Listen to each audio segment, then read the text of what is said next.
Welcome to Leading Beyond Limits, the podcast where we explore the extraordinary journeys and insights of remarkable leaders who have pushed the boundaries of what's possible. Your host, Angel Radcliffe, who is a digital transformation leader, author, speaker, and financial educator, will lead each episode and dive deep into the stories, strategies, and philosophies that have empowered these exceptional individuals to lead, inspire, and achieve beyond the ordinary. We're about to embark on a journey of discovery and inspiration, and together, we'll learn what it takes to lead beyond limits. So grab your cape, or at least your favorite coffee mug, because we're about to unravel the extraordinary tales of trailblazers who've turned impossible into I'm possible. Let's get started. Rosie, welcome to the show. Hi, Angel. Thank you so much for having me. I'm so excited to talk about all things Women's History Month and women empowerment. I am excited to have you here. I know it is Women's History Month. It's a huge month for women, and I actually have on my shirt that says Empowering Women, Empower Women. So that's perfect. Love it. I know with this episode, we're going to get into creating a career roadmap to leadership. And there are so many people who may be tuning in with wanting to get to the next level or trying to maintain at their next level. So I know you have a wealth of experience and knowledge that you're going to share with us and how someone can keep their journey going or even get started on their leadership journey. So before we dive into all of those deep details, I know you have some amazing things going on. You are the founder of No Woman Left Behind, and it seems like your background has led you down this road to be passionate about leadership, women empowerment. Can you give us some more details around that? Yes, Angel, thank you so much for asking all that. My journey is about a 30 plus year corporate career. I was in the property and casualty industry my entire life in the underwriting discipline. And when I came into the insurance industry from college, I was really motivated. Every few years, I was getting promoted. And then midway through my career, and I'm going to say probably around late 30s, early 40s, I had a really bad divorce situation, and I had to take my focus off of my career for a few years because it took almost 4 years to get divorced. And once I got back and I focused on my career, I was 40 at the time. It took me a little while to get back into all the things that I needed to do.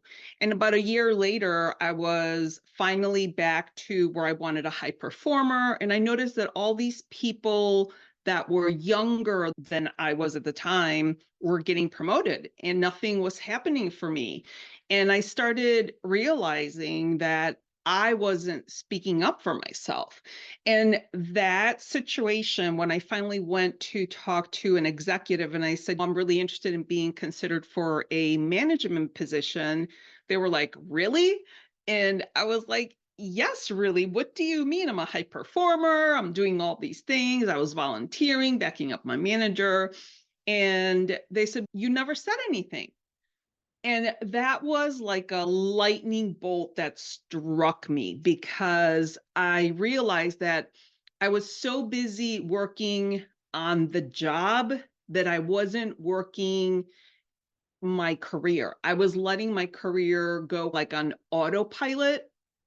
And that was life-changing for me. So once I said something, then probably 4 months after that, there was an opening for a leadership position. I applied, I got the leadership position, so I became a regional underwriting manager. And about 3 years into that role, I did everything completely different. I started campaigning for myself. And that's where I came up with the custom career roadmap because so many women are not intentionally working on their career. We're busy doing the job, but we're not focused on what steps we need to take in order to get to that next level. Wow, very inspiring. And you hit so many nails on the head there.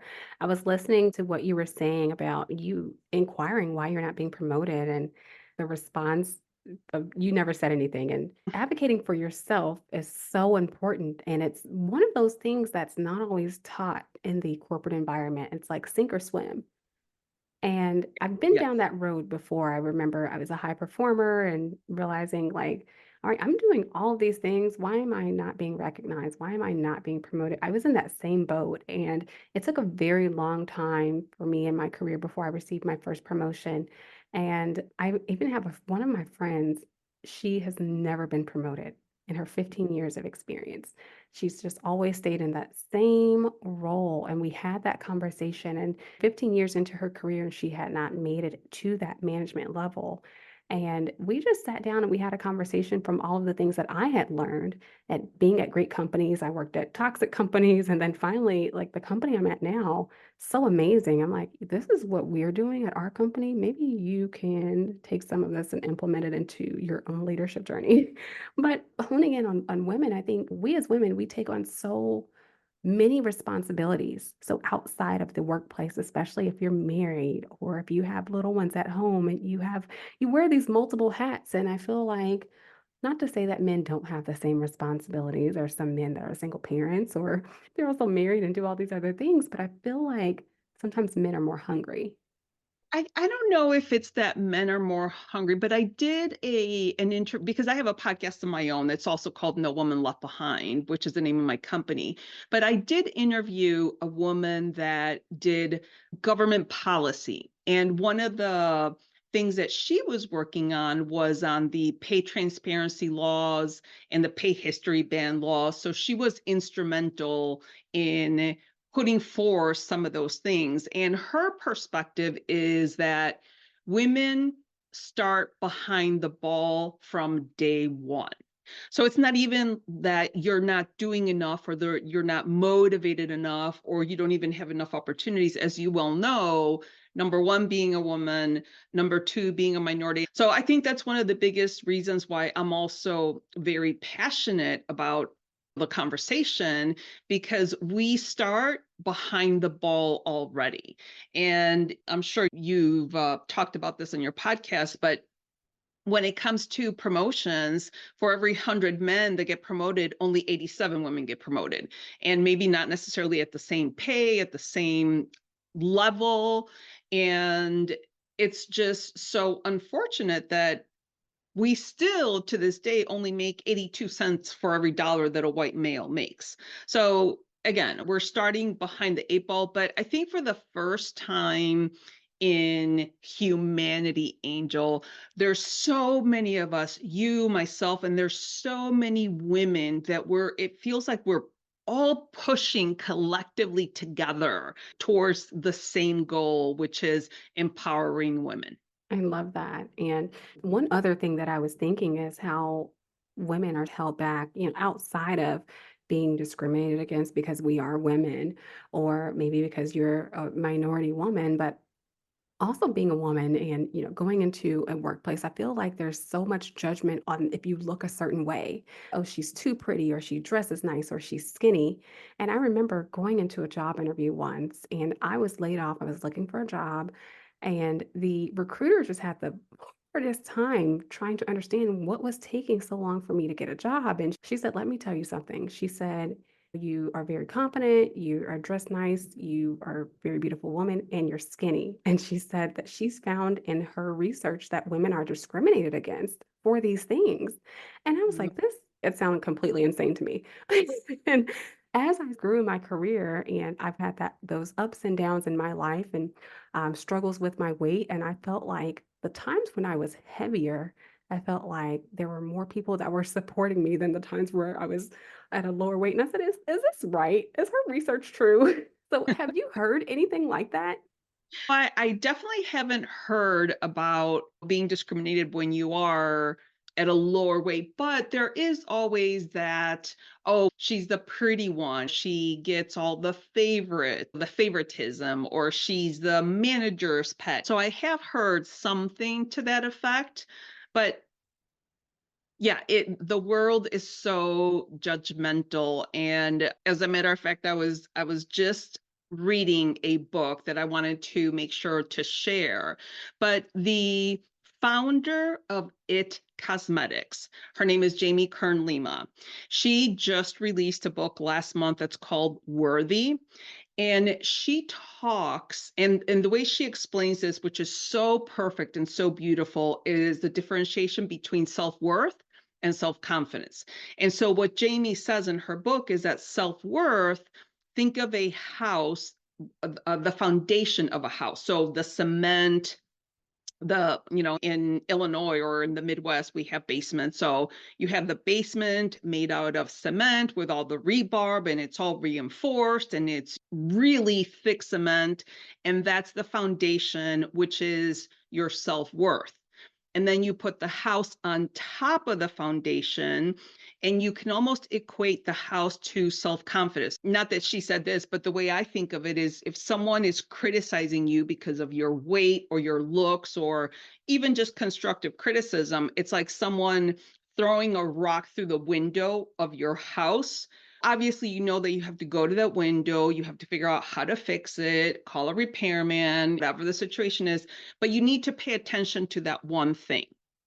And so the reason I'm bringing this up is because this conversation is hinging on the fact that you need to believe and love and trust yourself enough to know that you're perfect just as you are, regardless of your race, your shape, your size.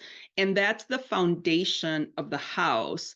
And then on top, things are going to happen. So that's the internal, the foundation. And then anything that's external, that's going to be the house and the potential window. Somebody could damage your house, vandalize it. Those are all the criticisms and the judgments that are external around you. And so you have to rely more on that foundation to shake off whatever that one external trigger is. Does that make sense? It does. You're sharing some great information and great insights. And before we go any further into questions for the show, I want to just establish some foundational understanding. And when people are thinking about that career roadmap, it sounds really simple, but can you just draft out what is a career roadmap? Yeah, the career roadmap is, first of all, it's definitely a journey. I don't want people to think that they can work on their career roadmap in even like a day or two, or even a week or two, because it's definitely going to be a journey. But there's four phases that I think of in the career roadmap. The first phase is that you really need to understand, it's almost like that self-worth. You need to aspire. Make sure that you are in the right job, that you're happy with the type of work that you're doing. So you're going to be doing a lot of reflection work just to make sure that you're on the right path. Because if you're not happy with the job that you have or the company that you're at, then there's going to be some self-reflection and maybe even some pivoting where you change disciplines, fields, whatever the situation is. So you always want to start to make it by making sure that you're aspiring and that you are aspiring to be in the right place. Then the next phase is where you start assessing your skills. And the skills can be anywhere from your core values, your mission, your vision. So for me, my mission is empowering women in the corporate world to advance their careers with confidence. But my vision is to eradicate gender gap in the world, gender parity in the world. You have to start figuring out, what is it, like, what's your big why? What is it that you are hoping to do? And then of course there's your knowledge skills, your transferable skills, all, are you organized? Are you able to prioritize all those things? Your knowledge skills is something like, if you are wanting to become an attorney, obviously you need to go to law school. If you want to be a medical doctor, you need to go to med school. So that's the knowledge piece of it. From there, once you do those pieces, then you go into the phase where you're talking to people and you're getting advice. And the advice piece is, you have blind spots about yourself. and you are not able to uncover those blind spots because you cannot see yourself the way other people see yourself. So I always tell my clients, reach out to 3 people that you trust, that you've worked with in the past, that know how you operate, and ask them, what do I do well and what can I do better? And then also ask them, how did you get to where you are, especially if they're in more senior levels than you are. But what did you do? So you're getting advice about yourself, and then you're also getting advice about them. And then finally, the last piece is where you start to advertise the fact that you're interested in new opportunities. Now, the advertising also has some different components that you have to work, such as if you want to get a new job, then you're going to have an interview. If you have an interview, obviously you're going to have to get your resume done. You're going to have to do what I call the story vault, which is all of your accomplishments in a story format, and be able to articulate those accomplishments with massive confidence, conviction, and clarity. And talking to anybody and everybody that you know in your network, letting them know, hey, I really want new opportunities. Do you know of anybody? Do you know of anybody that's hiring? And just getting the word out there. And don't forget to talk to your manager, because that was what one of my mistakes was, is I was already in the insurance industry and I loved the insurance industry, but I didn't say anything. So in a very quick nutshell, Angel, those are the 4 phases that comprise the custom career roadmap. Awesome, Rosie. And you said some things that I wanted to go back and revisit, like your blind spots, asking people for that feedback. And I think when you're receiving feedback from other people, especially you're getting that 360 feedback of what your strengths are, those are things that you have to understand in order to move forward in your career, like what you're doing well, what you're not doing well, maybe what your weaknesses are. So I'm so glad that you honed in on that. And then the next thing was really advertising yourself, like creating a campaign trail, Yes, especially exactly. if you're already in a company and you just want to be promoted. I tell my mentees all the time, you need to be vocal. Tell them what you want. Even if you don't think you're ready for promotion, say you want to be promoted. You need to let people know, hey, I want to be promoted. People will step up and help you obtain those skills that you need or even mentor you. So, yes, that's super important for you to do and getting yourself out there and self-advocating.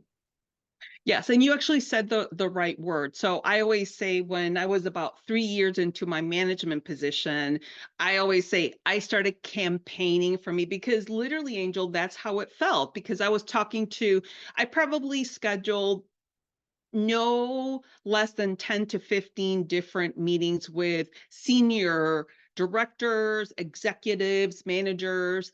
And the one thing that I was asking them is like, okay, what did you do? How did you do it? And from every person that I spoke to, I would gather a little nugget of gold. And then I was able to apply that to my career.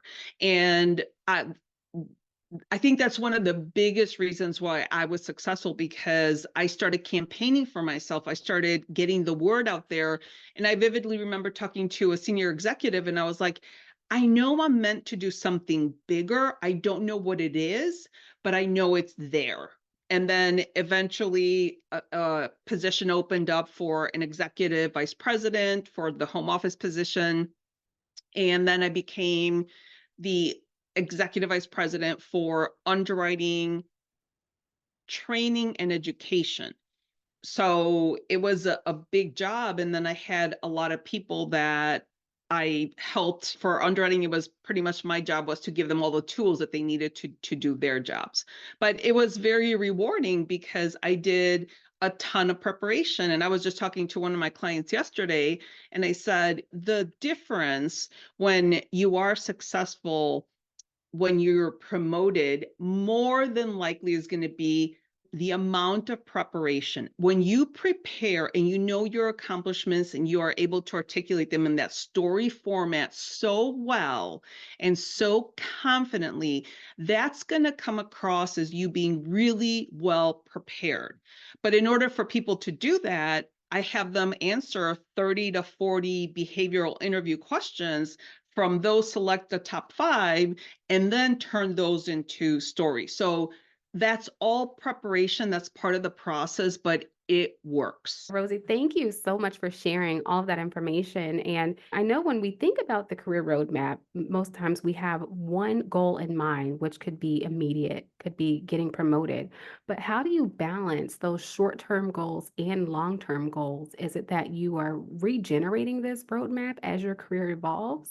So it's definitely going to be an evolving process. So yes, as your career evolves, and for the most part, once you actually do your career roadmap for the first time around, it's like a resume. If you do the heavy lifting and you write your resume, and then once a year or every time you get promoted, you add that new job on there, it's not as daunting as if you wait 10 years to relook at your resume. So once you actually have your career roadmap done, then yes, it's something that you want to maintain either every time you have a job, every time you're looking for a job, when you start feeling like you're getting bored in your position, when you start feeling like you're not as engaged, that's when you need to pull out your career roadmap and start dusting it off and start questioning what's going on and doing that reflective work. And that's what my clients, I always tell them, schedule at least 1 to 2 hours, either a month or a quarter, where you work on your career, not all the time, but at least quarterly, so that you're not years and years go by and you haven't thought about your career. Because again, I don't want your career to be on autopilot. I want to be managing it intentionally. And for someone who's going for that leadership position or they're trying to maintain in that leadership position, does that career roadmap template change just from someone who's just starting out in their career? Or is it essentially the same framework? I think it's definitely essentially the same framework. It just has a lot more depth when you're much more experienced, because at that time you have a lot more accomplishments. You want to make sure that you keep those accomplishments top of mind. And for those people that are coming into the workforce, the one thing that I tell them to do is have a folder, a personal folder with your name on it. So mine would be Rosie Zilinskas. And every time I work on a project or every time I get some kind of good feedback or praise for something, I always throw it in there, because if you're going to be in the corporate space, you're going to be responsible for writing your own performance review at the end of the year. And it's really hard to go back and piece everything together. And so the same thing happens with your career roadmap. If you're keeping track of what you're doing on a quarterly basis, it's going to be much easier to go to a resume writer and say, okay, here, I need a resume. This is all the information I've had. Or if you start looking at the feedback that you're getting from your manager and you need to start working on stuff, you can go back and figure out, okay, where did I get good feedback? Where did I get constructive criticism? How can I pivot to become engaged? And that's another thing that I wanted to talk about too, because if you're not feeling like you're part of the team, you're not contributing enough, or you don't feel fulfilled, that's a good time to have a conversation with your manager, because you could be in the right spot. I don't want to imply that the answer is always getting another job, because it may not. You might be in the right job. You just need to let your manager know that you need more responsibility, that you want more challenges. So always be in communication with your leaders. That's a huge thing as well. Communication is key. And one of the things about leadership and leaders that I've encountered in my journey, I find that many leaders lack certain soft skills. And it's baffling to me. I'm like, how did you get into this role? Especially when I was younger in my career and I would sit back and think, how did someone get this position? But now that I've evolved and I'm a leader, I think about all the things, all the qualities that I have and all the qualities that prior leaders that I've had have lacked. And I know being a leader, you have to be very self-aware.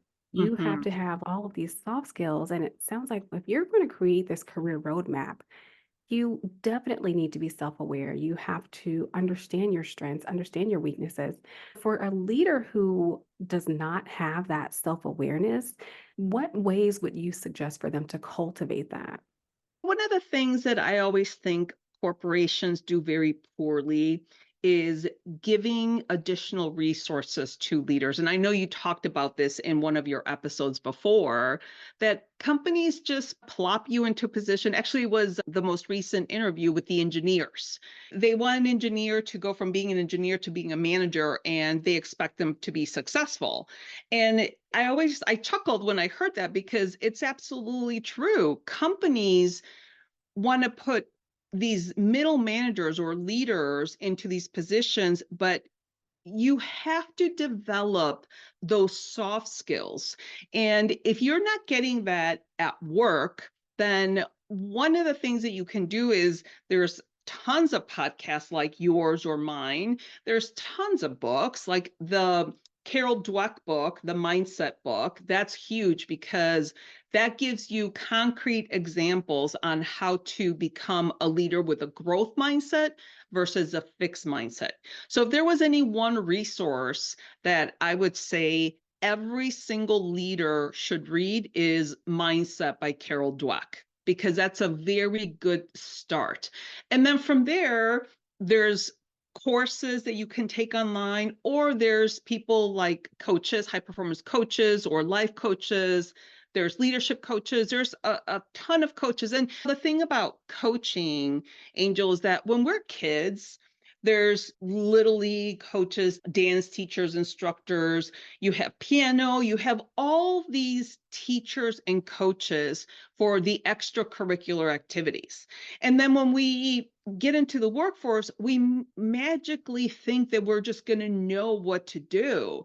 And I've always said when it's somebody that is at any job, really, but specifically in the corporate space, we should have those coaches from the very beginning. So if it were up to me, every single corporation would have a coach on staff so that they can help their staff to develop both leaders and individual contributors. So I think if we did just that, it would be such a different way of working in this day and age in the corporate space. Rosie, great advice that you've just shared there. So, you talked about leaders really empowering their team, and we're talking about creating that career roadmap.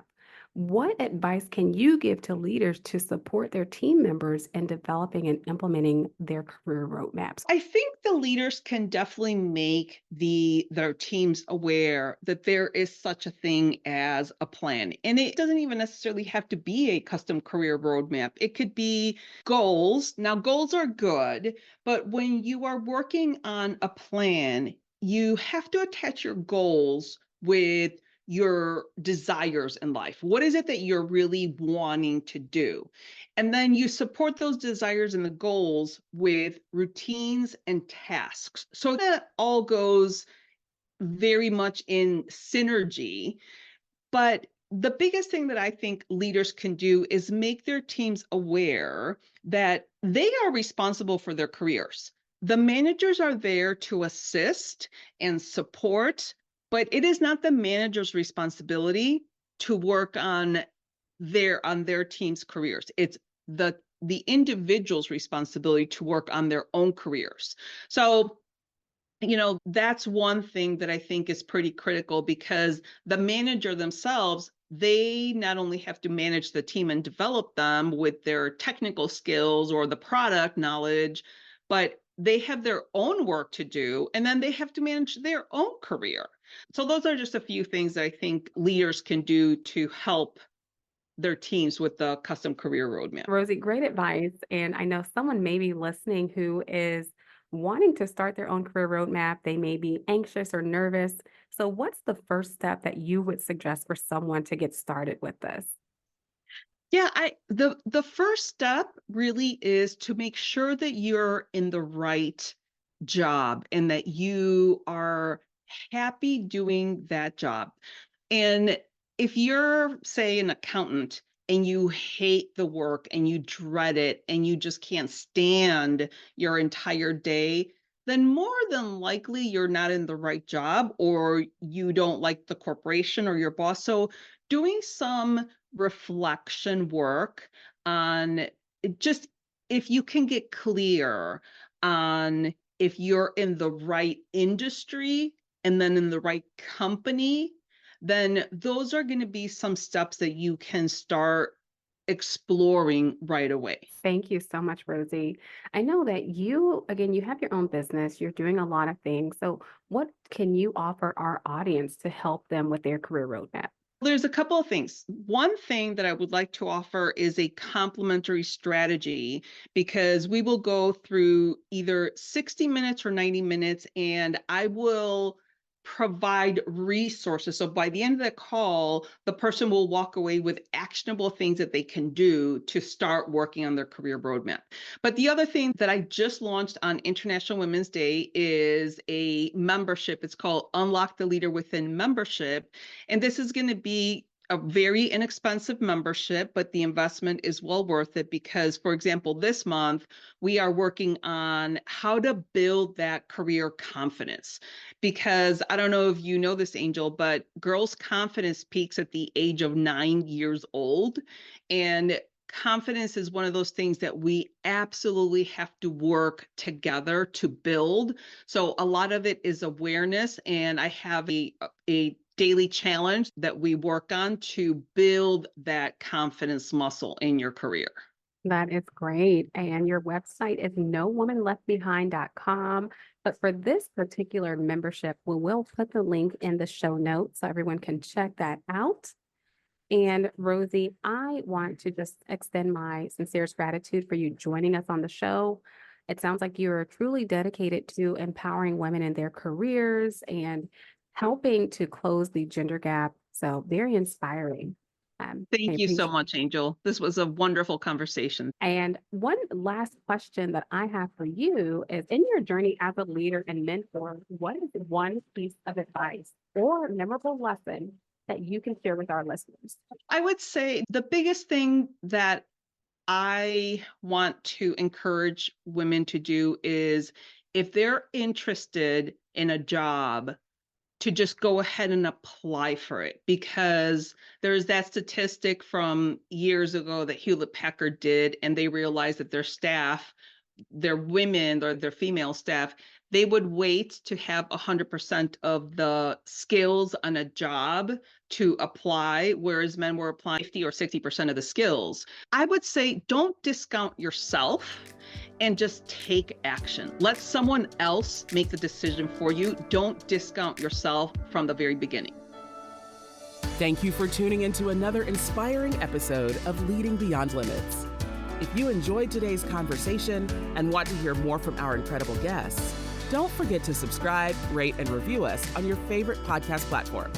Your feedback means the world to us. And if you have a remarkable leader in mind who you'd like to hear on our show or any questions and comments, feel free to reach out to us. You can find our contact information in the show notes. Remember, leadership knows no bounds, and with the right insights and determination, you too can lead beyond limits. Until next time, keep reaching for the stars and leading with purpose.